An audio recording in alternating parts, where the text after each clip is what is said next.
হঠাৎ দুদিনের ছুটি পেয়ে আমরা চলে এসেছিলাম শহরের কোলাহল থেকে দূরে ডুয়ার্সের চিলাপাতার জঙ্গলে। আর আমাদের ঠাঁই হয়েছিল চিলাপাতা জঙ্গলের এমন একটি আস্তানায়, যেখান থেকে আপনারা চিলাপাতা জঙ্গলের সৌন্দর্য উপভোগ করতে পারবেন। এখানে সকালের ঘুম ভাঙবে অ্যালার্মে নয়, বরং পাখির ডাকে। যেখানে সকালের মিঠেল রোদ আপনাদের স্বাগত জানাবে, যেখানে প্রকৃতির মাঝে বসে সকালের চা বা বিকেলের কফি উপভোগ করতে পারবেন, যেখানে রাত হলে ভেসে আসে বিভিন্ন বন্য জন্তুর আওয়াজ আর নিশাচর পাখির ডাক। আর ভাগ্য ভালো থাকলে ব্যালকনি থেকে হাতির দেখাও পেয়ে যেতে পারেন।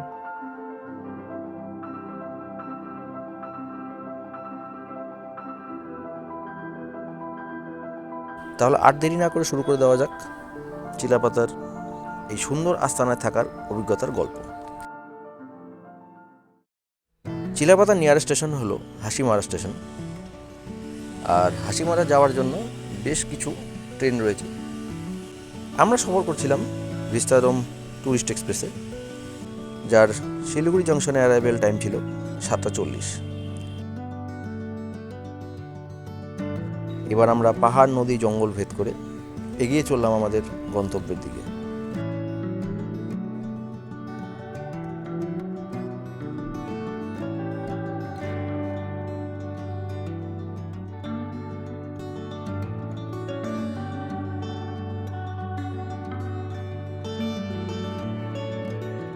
আমরা যখন হাসিমারা স্টেশনে পৌঁছলাম তখন ঘড়িতে ঠিক 10টা। হাসিমারা স্টেশন থেকে চিলাপাতার দূরত্ব 27 কিলোমিটার। চিলাপাতা যাওয়ার জন্য আপনারা পাবলিক ভেহিকেল যেরকম বাস, টোটো সবসময় পেয়ে যাবেন। আমরাও টোটো রিজার্ভ করেছিলাম, যার ভাড়া ছিল 300 টাকা। আর তীব্র গতিতে ছুটে চললো আমাদের টোটো জঙ্গলের ভেতর দিয়ে। জলদাপাড়া এই অভয়ারণ্যের রাস্তাটা যেমন সুন্দর তেমন নিস্তব্ধ, আর কখনো কখনো হাতির দেখাও আপনারা পেয়ে যেতে পারেন। ফাইনালি আমরা পৌঁছে গেলাম আমাদের গন্তব্য অর্কিড হোমস্টে। চলুন এবার ভেতরে গিয়ে খুঁটিনাটি জেনে নেওয়া যাক। আর ভেতরে ঢুকতেই আমাদেরকে অতিথি আপ্যায়ন করতে গিয়ে এলো। এখানে দুটি এরকম বাড়ি আছে, আমরা থেকেছিলাম এই বাড়িতে। চলুন উপরে গিয়ে ঘরগুলো দেখিয়ে দিই। এই যে বাদিক ডান দিক দুটোতেই ডবল বেডের রুম। আর এটি হলো আমাদের রুম। এখানে একটি কিং সাইজ বেড, একটি সোফা, পাশে একটি ছোট্ট টেবিল। আর জানলার বাইরের ভিউটাও আপনাদের দেখিয়ে দিই।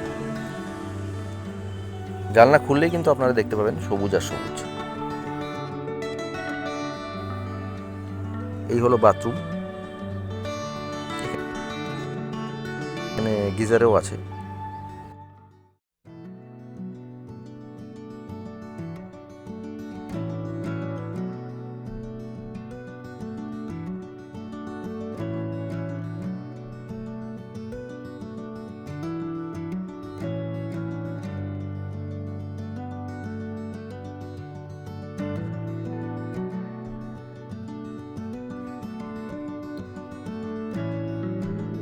এখানে পিক আপ ড্রপেরও সুবিধা আপনারা পেয়ে যাবেন।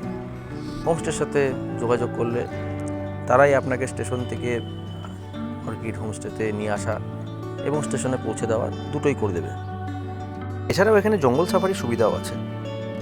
এনারা এনাদের নিজস্ব জিপসি করে আপনাদের নিয়ে যাবে গহন অরণ্যের ভেতরে, যেখানে আপনারা দেখতে পাবেন হাতি, বাইসন ও বিভিন্ন বন্যজন্তু।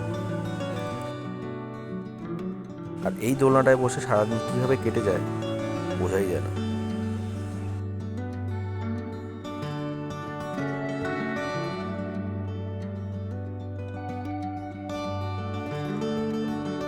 এখানে একটি সুন্দর সিটিং এরিয়াও আছে, যেখানে বসে আপনারা ব্রেকফাস্ট বা বিকালের টিফিন এনজয় করতে পারবেন।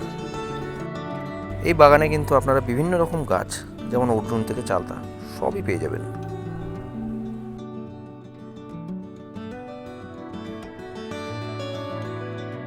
এখানে আরও একটি সুন্দর সিটিং এরিয়া আছে, এখানে বসেও পিছনের সুন্দর প্রাকৃতিক দৃশ্য এনজয় করতে পারবেন।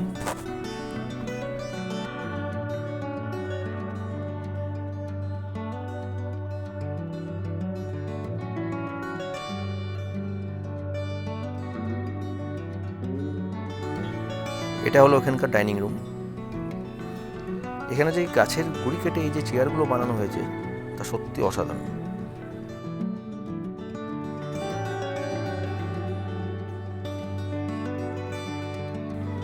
দুপুরের লাঞ্চ ছেড়ে আমরা একটু হাঁটতে বেরিয়ে পড়লাম।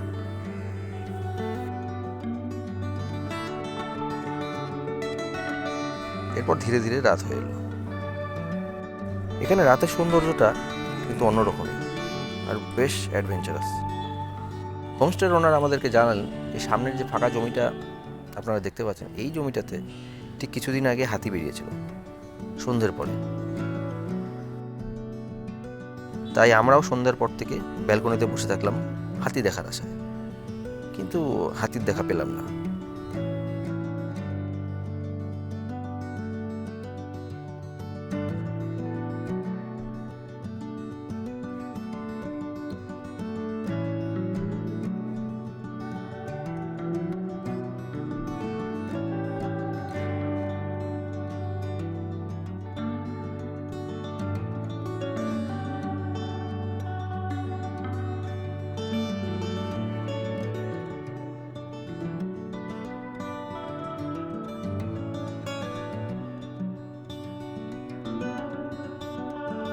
এরপর আমরা ডিনার করতে বসলাম।